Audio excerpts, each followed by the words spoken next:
On nous a parlé lors de notre dernière conversation de l'importance de la variété et de la qualité des contributions. On s'est laissé sur l'attitude et le comportement, à quel point ça devait prendre une place importante dans l'espèce de quotidien de l'entraîneur, dans ce qu'il regarde, dans ce qu'il cherche à mettre en place. À l'intérieur des différences, parce que le titre de ton livre, c'est « La puissance de nos différences ». Comment on peut trouver des éléments qui vont nous rassembler? Comment l'entraîneur doit faire? Est-ce qu'il choisit des comportements? Comment il s'y prend pour dire à ses joueurs, voici qui nous sommes, voici ce que nous devons devenir pour atteindre l'objectif ultime? Dans une équipe, comme dans un milieu de travail, il y a un code éthique à respecter. Ça, c'est l'entraîneur qui le met en place? Et c'est l'entraîneur qui doit le faire. D'accord. Il y a des choses qu'on ne peut pas accepter.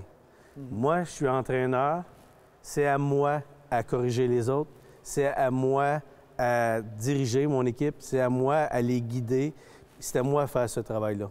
Je ne peux pas permettre à des joueurs qui sont dans l'équipe de commencer que chacun va essayer de corriger l'autre, puis ça va créer une distorsion, mais ça va créer aussi beaucoup de zizanie à l'intérieur de l'équipe. Oui. Donc, c'est important que lorsque je choisis mon équipe, je choisis des gens qui veulent le bien des autres aussi. Vous allez le voir souvent que les joueurs qui sont là pour les autres sont souvent les bons leaders, sont dans la chambre, ils veulent aider tout le monde. Rendre les autres meilleurs. Rendre les autres meilleurs. Puis il y en a souvent qu'ils ne pensent qu'à eux. Malheureusement, souvent, ils ont beaucoup de talent, mais ils font en sorte qu'ils vont éteindre le reste de l'équipe. C'est de faire attention à ce comportement-là qui n'est pas acceptable et de demander ce que je veux de l'équipe et de faire la distinction entre la personne, ce qu'elle est et ce qu'elle fait. Ce que je lui reproche, c'est pas ce qu'elle est, mais c'est son comportement. Ça, c'est très différent. Je ne l'attaque pas sur son être, mais... Juge le comportement, pas la personne. Exactement. Bien, dis-moi, je suis tenté de t'interpeller sur les différentes générations, parce que, mettons, là, moi, j'ai fini le coaching, mais dans le temps, pour moi, c'était l'adhésion à l'équipe, c'était comme fondamental. Et l'équipe, je ne m'attardais pas au début là, à individuellement ce que chacun avait besoin. Aujourd'hui, je regarde la démographie, une grosse famille, c'est 2. Donc, les enfants ont beaucoup d'attention. Puis les enfants ont beaucoup de parents. Oui, ils ont beaucoup de parents. Les parents avaient beaucoup d'enfants. Là, c'est le contraire. Donc, ils ont beaucoup d'attention. Comment tu gères une situation comme celle-là comme entraîneur? Est-ce que le groupe, entraîneur adjoint, comment on fait pour rester toujours assez focus pour bien connaître son Mais je veux revenir sur le début de ta question. Tu disais, moi, quand j'étais instructeur, je voulais l'adhésion des gens à l'équipe et l'équipe en premier. Tu avais raison. Et ça demeure encore vrai. Par contre, ce qui est vrai, c'est ce que tu as dit, c'est que maintenant, chaque personne est élevée d'une façon beaucoup plus individuelle. Donc, c'est un dossier, chaque...